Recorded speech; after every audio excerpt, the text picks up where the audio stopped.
কিছুদিনের মধ্যে অন্তর্বর্তীকালীন সরকার হতে যাচ্ছে। বাংলাদেশে একটি সংসদের মেয়াদ থেকে 5 বছর। এই 5 বছর শেষ হওয়ার যে সর্বশেষ দিন, সেই দিন থেকে পেছন দিকে যদি আপনি 3 মাস গোনেন, অর্থাৎ 90 দিন, এই 90 দিনের মধ্যে যে সরকারটি থাকে সেটি অন্তর্বর্তীকালীন সরকার হয়ে যায়। শেখ হাসিনা পদত্যাগ করছে বাংলাদেশে, এই শেখ হাসিনা পদত্যাগ করছে, এই নিউজটি করেছেন শেখ হাসিনারই আজ্ঞাবহ সংবাদ মাধ্যম সেই সময় টিভি এবং অন্যান্য আরো জাতীয় অনেক নিউজে ইতিমধ্যে এটা প্রকাশ পেয়েছে। মোহাম্মদ শাহাবুদ্দিন বলেছেন, দেশে আর অনির্বাচিত সরকার আসার সুযোগ নেই। সংবিধান অনুযায়ী স্বাধীন কমিশন নিরপেক্ষভাবে নির্বাচন পরিচালনা করবে। শেখ হাসিনা যেন কোনো চাপে পড়ে পদত্যাগ না করেন সেই বিষয়ে নির্দেশনা চেয়ে জনস্বার্থে উচ্চ আদালতে রিট করা হয়েছে। যত দ্রুত সম্ভব সেটা থেকে নতুন নির্বাচন করা, এই বিষয়টা সরকারের উপলব্ধি করা প্রয়োজন। আমেরিকা যেই বক্তব্য দিয়েছে সেই বক্তব্যটা আসলে আমেরিকা কি বোঝাইতে চাইতেছে?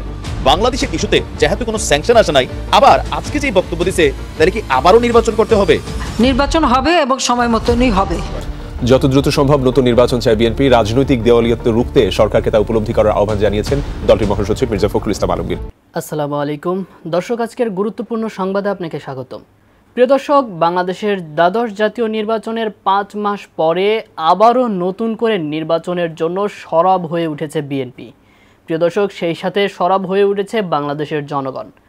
তো দর্শক, আবারও কেন নির্বাচনের ইঙ্গিত দিচ্ছে বিএনপি, তা আমরা আজকের নিউজটি সম্পূর্ণ দেখলেই জানতে পারবো। তাহলে কি প্রিয় দর্শক, আবারও নির্বাচন হতে চলেছে বাংলাদেশে? আজকের ভিডিওটি কিন্তু খুবই গুরুত্বপূর্ণ, তাই বলবো ভিডিওটি না টেনে সম্পূর্ণ দেখুন। প্রিয় দর্শক, সেই সাথে আরও বেশ কিছু গুরুত্বপূর্ণ ভিডিও দেখতে চলেছেন আজকের এই নিউজ ভিডিওতে, যেগুলোর কিছুটা অংশ বিশেষ ভিডিওর শুরুতেই দেখানো হয়েছে। তাই বলবো দর্শক, ভিডিওটির সাথেই থাকুন। তো দর্শক, আমি আর বেশি কথা বলবো না, চলুন দেখে আসবো আজকের কাঙ্ক্ষিত ভিডিওগুলো। তার আগে বলবো, যারা এখনও চ্যানেলটি সাবস্ক্রাইব করেনি অবশ্যই চ্যানেলটি সাবস্ক্রাইব করে পাশে থাকা বেল আইকনটি ক্লিক করে দিন। আর যারা ইতিমধ্যেই চ্যানেলটি সাবস্ক্রাইব করেছেন তাদেরকে অসংখ্য ধন্যবাদ। তো চলুন ভিডিওটিতে একটি লাইক দিয়ে আমরা পর্যায়ক্রমে সবগুলো ভিডিও দেখে আসি। যত দ্রুত সম্ভব নতুন নির্বাচন চায় বিএনপি। রাজনৈতিক দেওয়ালিয়ত্ব রুখতে সরকারকে তা উপলব্ধি করার আহ্বান জানিয়েছেন দলটির মহাসচিব মির্জা ফখরুল ইসলাম আলমগীর। কারামুক্তির পর রাজনীতিতে আবারও সক্রিয়তা নিয়ে যমুনা টেলিভিশনকে বলেছেন, হতাশ না হলেও মুক্তির পথ খোঁজার চেষ্টা করছেন। বলেন, রাষ্ট্র টিকিয়ে রাখতে সবার আগে প্রয়োজন গণতান্ত্রিক ব্যবস্থা। বিশেষ প্রতিনিধি সাইফুদ্দিন রবিন একান্তে কথা বলেছেন বিএনপি চেয়ারপারসন মির্জা ফখরুল ইসলাম আলমগীরের সাথে। পণ্ড হয়ে যাওয়া 28 অক্টোবরের মহাসমাবেশের পর শীর্ষ নেতাদের কারাবরণে দিশেহারা হয় বিএনপি। সরকারি পদত্যাগ ও নির্দলীয় সরকারের অধীনে নির্বাচনের এক দফা দাবিতে প্রায় বছর খানেকের বেশি সময় চলা আন্দোলন শেষ পর্যন্ত 7 জানুয়ারির নির্বাচন বর্জনে রূপ নেয়। নির্বাচনের 5 মাস পর বিএনপি মহাসচিব মির্জা ফখরুল ইসলাম আলমগীর জানান, তাদের আন্দোলনের সফলতায় মূল বাধা ছিল সরকারের চরম দমন নীতি। আপনার ওই যে গুম করে দেওয়া, বিনা বিচারে আপনার হত্যা করা, তারপরে মিথ্যা মামলা দেওয়া, এটা একটা ভয়ঙ্কর ব্যবস্থা। কিন্তু আপনার মিথ্যা মামলা এটা একটা বড় হাতিয়ার। সরকারের যে আপনার একটা হত্যা মধ্য দিয়ে হলেও তাকে ক্ষমতায় টিকে থাকার তার যে নীতি, এই নীতিটাই আমাদেরকে বারবার করে আপনার ব্যাহত করছে এবং তারা রাষ্ট্রযন্ত্রকে ব্যবহার করছে। এখানে নেতাকর্মীদের হতাশা কাটানোই এখন দলটির মূল কাজ। সেই সঙ্গে কারাবন্দীদের মুক্ত করার দিকে নজর বিএনপির। নির্বাচন হয়ে যাওয়ার পরে হতাশার মতো একটা ব্যাপার যে এরকম একটা এসছে, সেটা থেকে কাটিয়ে ওঠাটাই আর প্রধান কাজ। এবং আমাদের যে অসংখ্য নেতাকর্মী যারা মিথ্যা মামলায় পড়েছেন, যারা আপনার সাজাপ্রাপ্ত হচ্ছেন, প্রায় 1002 মতো নেতাকর্মী সাজা হচ্ছেন, এদেরকে বের করে নিয়ে আসা, সেভ করা, তাই ফ্যামিলিগুলোকে সেভ করা, কর্মীদেরকে সেভ করা, এটা আপনার আমাদের এখন সার্ভাইভালের একটা ব্যাপার আছে। এখানে হতাশা আমার মধ্যে কাজ করে না, কিন্তু আমার মধ্যে যেটা কাজ করে সেটা হচ্ছে যে আপনার পথ খোঁজার একটা চেষ্টা। মির্জা ফখরুলের মতে, ভঙ্গুর রাজনৈতিক পরিস্থিতিতে ভূ রাজনীতিকে সামনে রেখে নির্ধারণ করতে হবে দলের নীতি ও কৌশল। পিপলস টু পিপল রিলেশনশিপটা হচ্ছে সবচেয়ে বড় রিলেশনশিপ, ওই বন্ধুত্বটাই হচ্ছে সবচেয়ে বড় বন্ধুত্ব। বিএনপি নিশ্চয়ই ভারতের শত্রু না, কখনোই না। এবং বিএনপি তো কখনোই শত্রু মনে করেই না। বিএনপি তো ভারতের সঙ্গে আরও দৃঢ় সম্পর্ক তৈরি করতে চায়। আমি মনে করি যে বিএনপির এখন যেটা সবচেয়ে বেশি প্রয়োজন সেটা হচ্ছে যে ভূ রাজনীতিকে সামনে রেখে বিএনপি অবশ্যই তাদের যে নীতি এবং কৌশল নির্ধারণ করতে হবে। মির্জা ফখরুল জানান, তাদের আন্দোলন বিএনপিকে ক্ষমতায় নেওয়ার জন্য নয়, বরং রাষ্ট্র সংস্কারের লক্ষ্যে। দেশ ও জনগণের কথা বিবেচনা করে সব দলের সঙ্গে আলোচনার ভিত্তিতে দ্রুত নতুন নির্বাচনের দাবিও জানান বিএনপি মহাসচিব। আমি মধ্যবর্তী নির্বাচন বলবো না, আমরা তো এই গত নির্বাচনটা কেউ নির্বাচনই বলি না। তো আমরা যেটা চাইবো সেটা হচ্ছে ইমিডিয়েটলি যত দ্রুত সম্ভব সেটা হচ্ছে একটা নতুন নির্বাচন করা। এই বিষয়টা সরকারের উপলব্ধি করা প্রয়োজন, নাহলে সরকার নিজেই আপনার অত্যন্ত দুর্বল হয়ে যাচ্ছে। সরকার তো এখন যারা আছে সেই সরকারে তারা একটা রাজনৈতিক ব্যাংক্রাপ্সির মধ্যে চলে যাচ্ছে। আমি মনে করি যে সরকারের উচিত হবে সমস্ত রাজনৈতিক দলগুলোর সঙ্গে কথা বলে ওই লক্ষ্যে, অর্থাৎ একটা অবাধ সুষ্ঠু নিরপেক্ষ নির্বাচন করার লক্ষ্যে কাজ করা।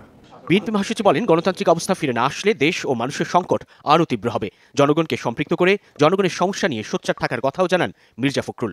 সত্যিকার অর্থেই একটা জনকল্যাণমূলক রাষ্ট্র নির্মাণের জন্য আমরা কাজ করব। আমেরিকার একটা কমন চরিত্র আছে, সেই চরিত্রটা হচ্ছে চোরকে বলে চুরি করো, আর গৃহস্থ যারা তাদেরকে বলে সজাগ থাকো। আর রাষ্ট্রভিত্তিক আমেরিকার যে পয়েন্ট অফ ভিউ সেটা নিশ্চয়ই আর আপনাদের কাছে আমার বলার কোনো মানে দরকার নেই যে আমেরিকার ভূমিকা কি। আজকে আবার আমেরিকা যেই বক্তব্য দিয়েছে সেই বক্তব্যটা আসলে মানে আমেরিকা কি বুঝাইতে চাইতেছে। কম্বোডিয়ার নির্বাচনে ঠিক একদিন পরেই কম্বোডিয়াকে কিন্তু স্যাংশন ঘোষণা করেছিল মার্কিন পররাষ্ট্র দপ্তর, কিন্তু বাংলাদেশের ইস্যুতে যেহেতু কোনো স্যাংশন আসে নাই, আবার আজকে যেই বক্তব্য দিছে তাহলে কি আবারও নির্বাচন করতে হবে, বা এই নির্বাচন কি আমেরিকা বৈধতা দিল না? তাহলে যে কথাগুলো বলে মানে আমরা কোনটা বুঝবো? অফিসিয়ালি বিবৃতি আমেরিকা কি দিচ্ছে, বাট একটু রহস্যময় অবস্থান আমেরিকা ধরে রাখছে। কিন্তু আমাদের দেশের বর্তমান পরিস্থিতি মনে হচ্ছে যে বিশ্ব মোটামুটি বাংলাদেশকে অ্যাকসেপ্ট করে নিচ্ছে, এই নির্বাচনটাকে। আপনার আমেরিকার কি বলে যে পররাষ্ট্র দপ্তরে আজকে বাংলাদেশের নির্বাচন ইস্যুতে আপনার আলোচনা করা হয়েছিল।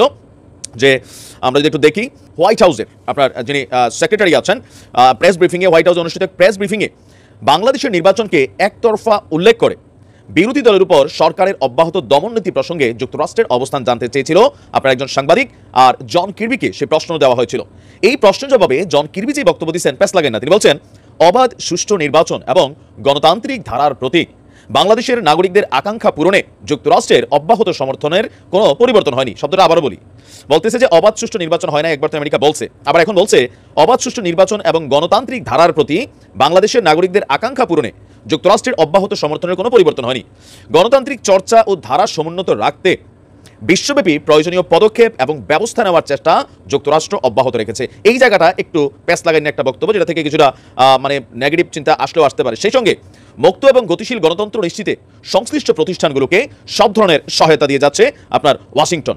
এখন এইখানে যেই কথাগুলো আমার কাছে খুবই গুরুত্বপূর্ণ মনে হচ্ছে, যখন কির্বিকে প্রশ্ন করা হয়েছে যে আপনার মানে ভিসা নীতির ইস্যুটা, আরও বিষয়গুলো ছিল এখানে, ডক্টর ইউনূসের প্রসঙ্গ ছিল, তো নির্বাচন প্রসঙ্গে তিনি আরও একটা কথা বলছেন যে অবশ্যই আমরা এখনো বিশ্বজুড়ে সক্রিয়, মানে ভিসা নীতির ব্যাপারে সক্রিয় এবং গতিশীল গণতন্ত্রের প্রাতিষ্ঠানিকতাকে সমর্থন করি। বাংলাদেশের জনগণের আকাঙ্ক্ষা পূরণের প্রত্যাশার জায়গা থেকে আমাদের কোনো নড়চড় হয়নি। আমাদের সেই প্রত্যাশাটা হলো একটি অবাধ, সুষ্ঠু, স্বচ্ছ এবং অংশগ্রহণমূলক নির্বাচন নিশ্চিত করা। এই জায়গাটা খুবই গুরুত্বপূর্ণ, যেহেতু আমেরিকা বলছে যে নির্বাচন অবাধ এবং সুষ্ঠু হয়নি। তো এদের এই প্রত্যাশাটা যেটা, এটা কি এই বছরই যে না আগামীবার ত্রয়োদশ জাতীয় সংসদ নির্বাচনে?